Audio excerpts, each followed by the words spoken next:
okay, there's something fishy in the land.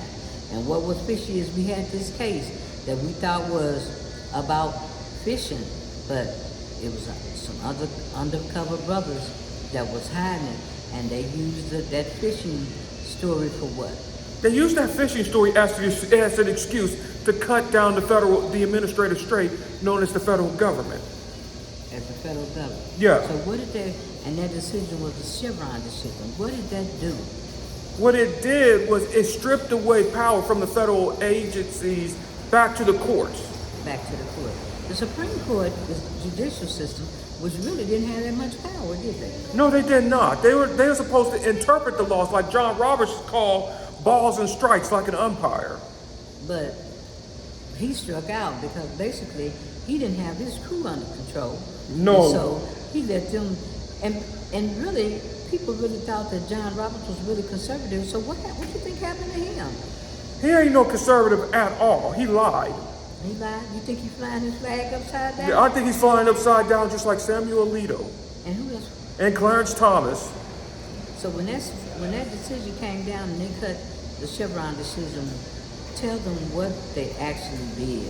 What they actually did was undercut the government's ability to protect clean air, protect workers, and not only protect workers, Man, but and also clean air and clean water, and your health.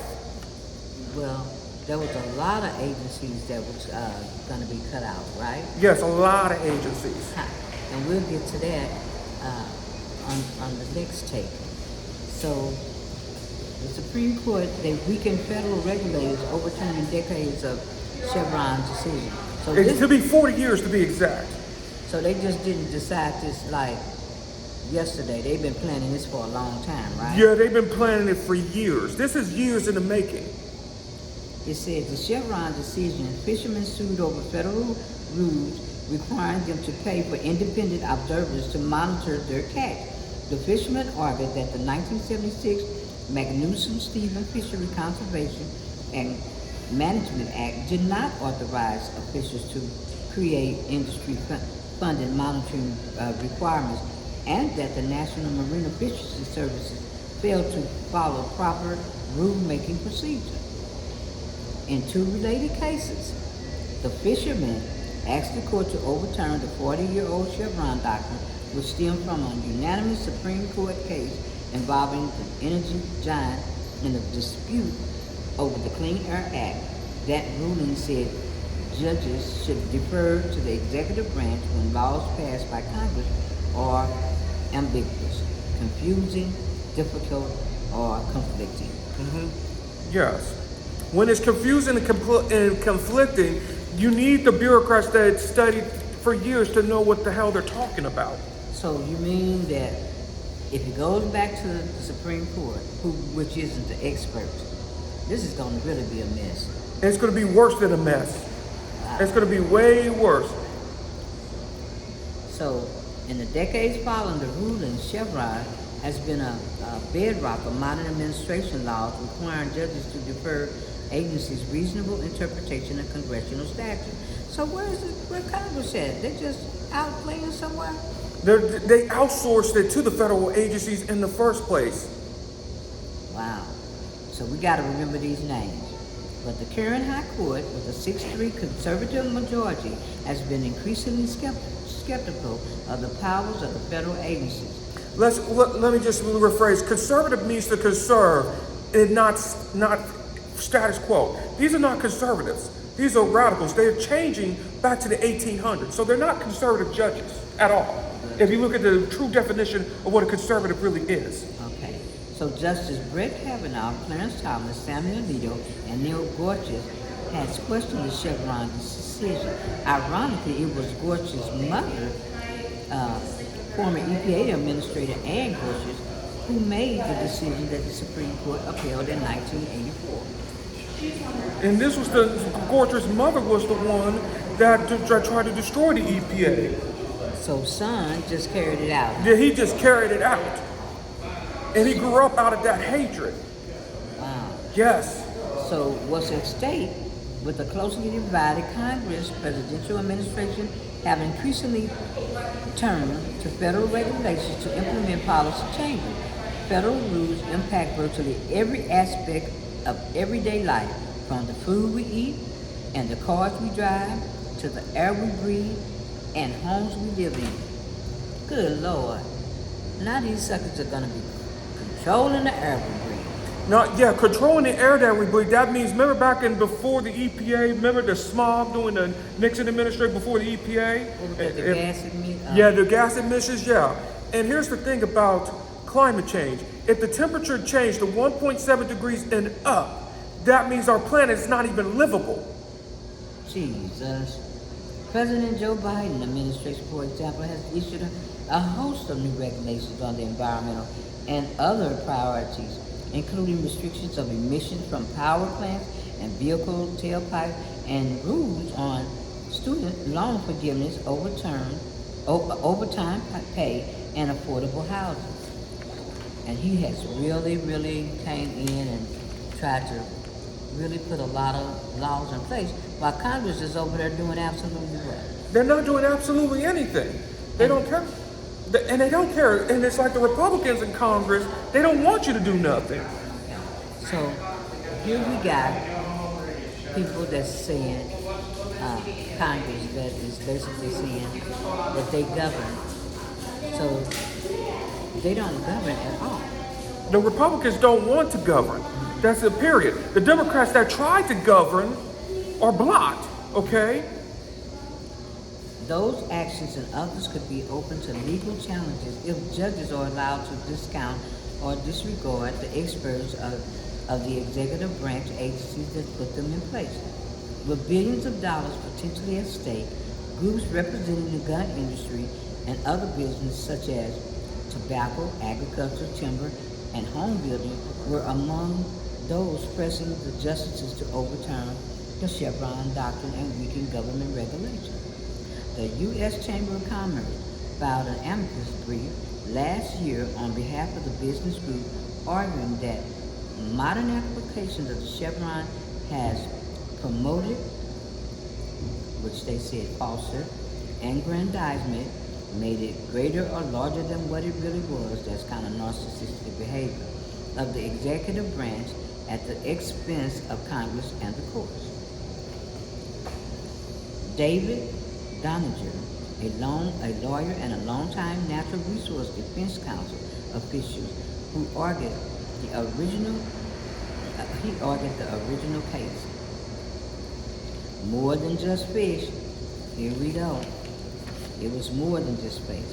So this case was never about fish. It was never about fish at all. It was just another cover. It was just another ruse for deregulation, for we need less government in our life. What that really means is that we need less protection in our lives. That's what you're really meaning, the libertarian argument.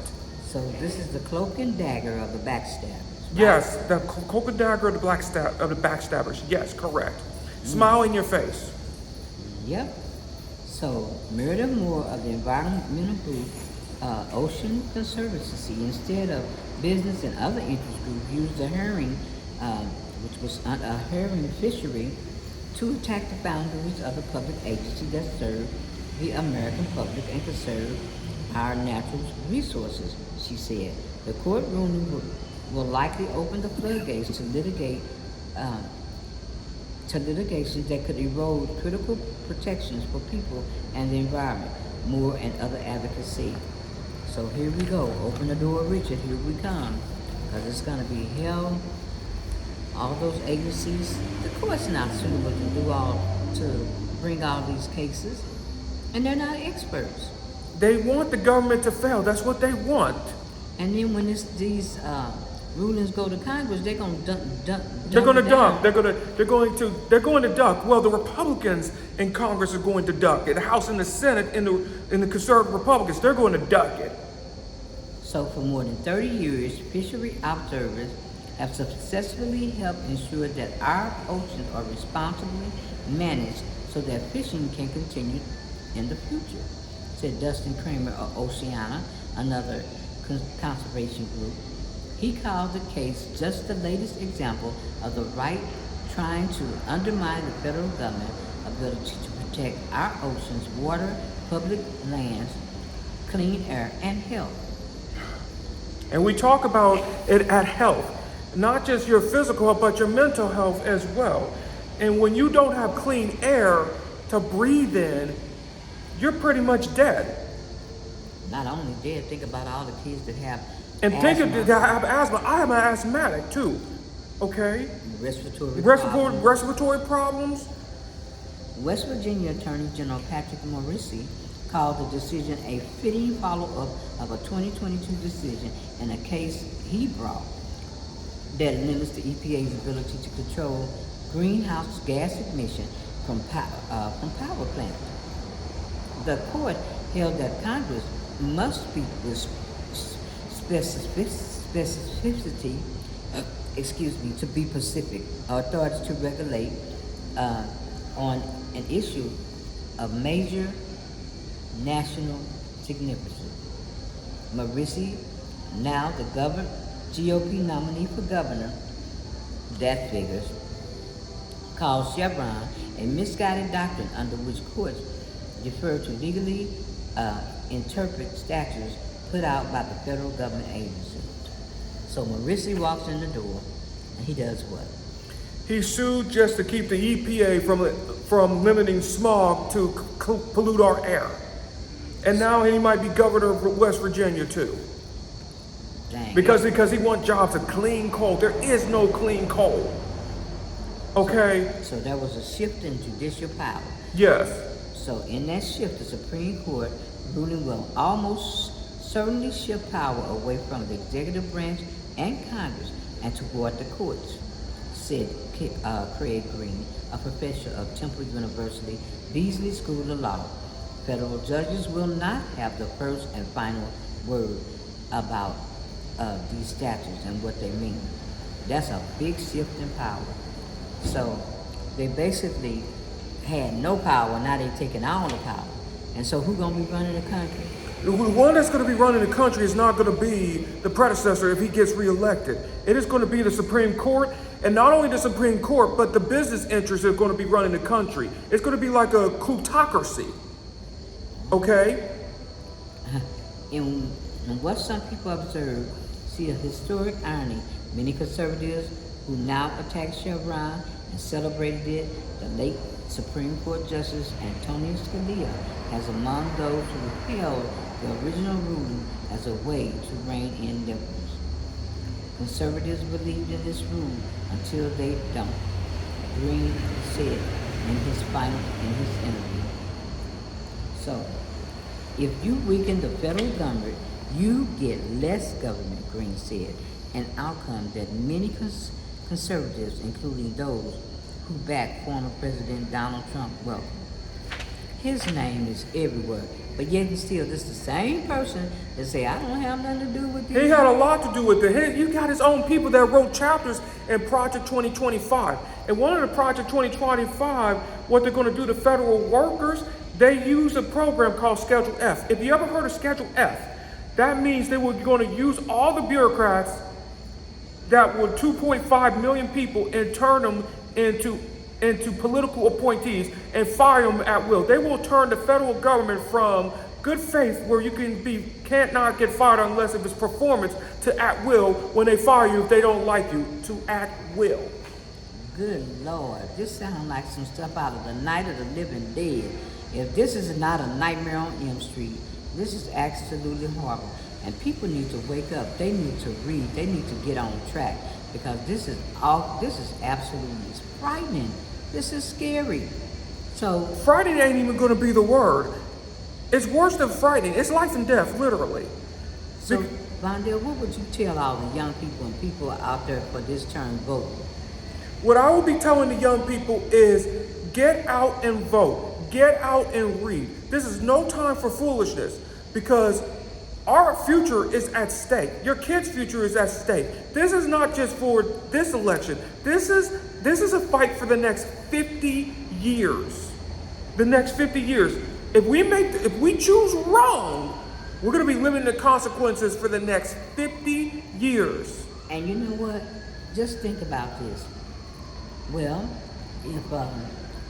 and I'm not gonna say if, we are winners, and Kamala Harris, good juju. I know she's gonna win. I'm praying that she really win, because the Congress is gonna be sitting there thinking, oh, it was okay for Donald to be a king and get immunity, but how they gonna feel about Harris when he's over there with the National Black Journalism, making all those comments, and people getting a chance to really see who he really is, and what He's been like this since he all his life. Ever since the Gerald Ford and Richard Nixon administration that came in and sued the predecessor. Okay, so basically, one of the things that people have to realize is that they're seeing him away from his MAGA crowd. And now he's, in there talking to blacks, and, we just ain't having it. As Blacks are good at pushback, and especially black women, they are good at pushback. Look what happened if Donald Trump did not learn from anything, learn from Roy Moore from Alabama. We would think Alabama was Republicans that were Doug Jones, and it was those black women that was the one that kicked Roy Moore out of the Senate, okay? If it wasn't for those black women, Roy Moore would have been the next senator from Alabama. Think about that. So Hall and Oates is over there singing "I Can't Go For That," and then we're gonna close it out with one of our favorite songs, because we're getting back to happiness, and we're gonna sing Frankie Beverly's "Joy and Pain." So you got one more thing to say on this, Vondale? What I have to say to this is what I have to say to this is that we better vote right. We got to be making our choices right, and we have to elect people that reflect our values. You got to elect people that believes in government. When you hear and another red flag for a candidate, as a voter, is I can run government like a business. No, you cannot. Government and business are two different skill sets. Business is about your shareholders, okay? Government is public benefit for people. Big difference. You cannot run government like a business, and you cannot manage the federal government's budget like a family budget. That don't work like that. Well, we're gonna leave you with this thought.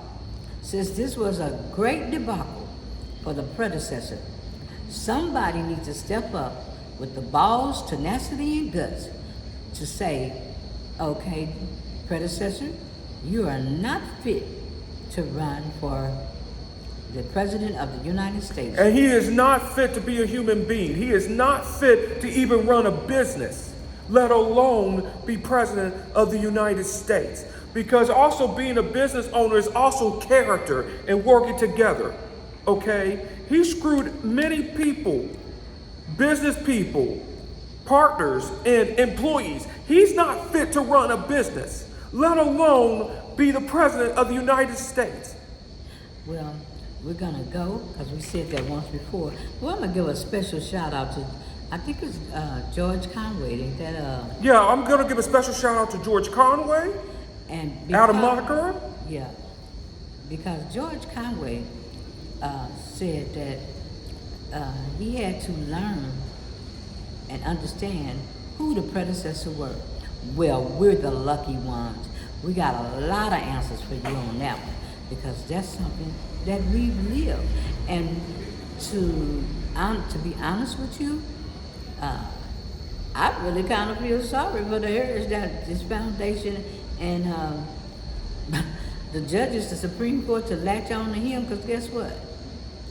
The brother that they didn't attach themselves to, they gonna be in for a rude awakening. There are three things that what happens if you hang out with with the predecessor for too long. You end up in jail, you end up disgraced, and you lost your career. And you're not gonna be there very long in his inner circle. And with the predecessor, That's Roy Cohn and Michael Cohen. with the predecessor having the type of now disability that he has, but we don't usually like to say that word. Well, what he has, number one, he cannot learn. He don't want to learn. It ain't whether he want to. He makes the same mistakes over and over and over again. He's gonna go rogue, which you all see he done went rogue. He cannot compare and contrast at all. You're seeing that now. And it's gonna end very bad for the MAGA party. Get ready to have a Jim Jones fest, because it's gonna end terrible. It's going to end more than terrible. It's going to end awful. It's going to end in your lost career, or you losing your freedom, Or even more, your life. your life. That's how it's going to end. So we gotta get out there and vote, we gotta stay focused, and we cannot let the predecessor get back in, because they asked, when Joe Biden had his debacle, they asked him to step away. Now look at J.D. Vance and the predecessor as a team. Come on now. And the world is seeing, that they don't want to live in a world that's like this. A lot of people are shocked, and we've lived like this for many years. We've been living like this for minorities for many years. It's just a wake-up call to them. We've been living like this as a unique ability for many years, so we're used to that. We shouldn't. And we shouldn't be used to it. Yeah. So now that they rolled out the magic carpet, they pulled back the curtain, he's no longer in the aisles. He cannot clap his red shoes. Then it's just over. So on that note, Vondell, last word. My last word is to stay focused. Stay focused. And my last word is to get out and vote. Everybody, get out and vote. Put your differences aside. Get out and vote. Stay informed. Stay informed with the right people and the right channels, okay? And please read. I'm begging you, please read. This is serious. On that note, we are